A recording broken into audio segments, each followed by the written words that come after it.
Steve Mann's Tips from the Trail Life USA. What we're going to talk about here is a little bit of bow saw safety and how to sharpen a bow saw the proper way. What I'm going to demonstrate first for you is a guard for your saw blade that you can easily make at home.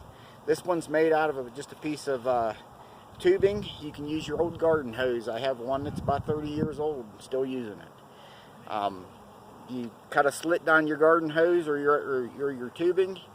You spread it apart like this, pull it up on, covers the teeth up really good. It's very durable and very safe. It's quickly removable, and you can go on about your work. Now, as you're working with your bow saw, you'll notice that it starts cutting crooked and starts binding up a lot. Usually that problem is what's called your set. Now, the set in your bow saw is the way the teeth are bent. So you have one tooth that's going to have a lean on it like this, and then another tooth like, I'm not sure if you can see it on the camera, but you'll notice that the teeth are supposed to go different directions. There's not a lot of set left in this saw blade, so we're going to add the set and save you time working on it. This is an old tool that most people don't know what to do with. You can pick these up at flea markets and yard sales. I think I paid about $5 for this. Very valuable tool. It has an adjustment here. For your bow saw, you want to set it to put as much set on the tooth as it will set. And it has a bevel inside there and a bevel on a lever that you push. Can you see that coming through?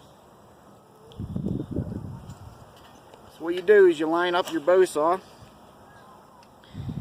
You got your gloves on for safety and your eyeglass safety on.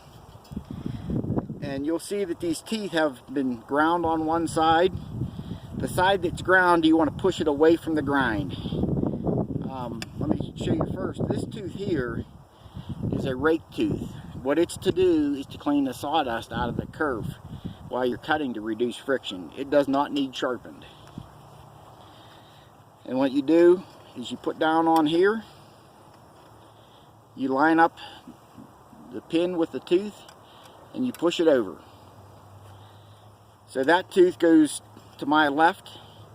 The next tooth is going to get bent to my right, and I can't do that this handed, so I just skip it.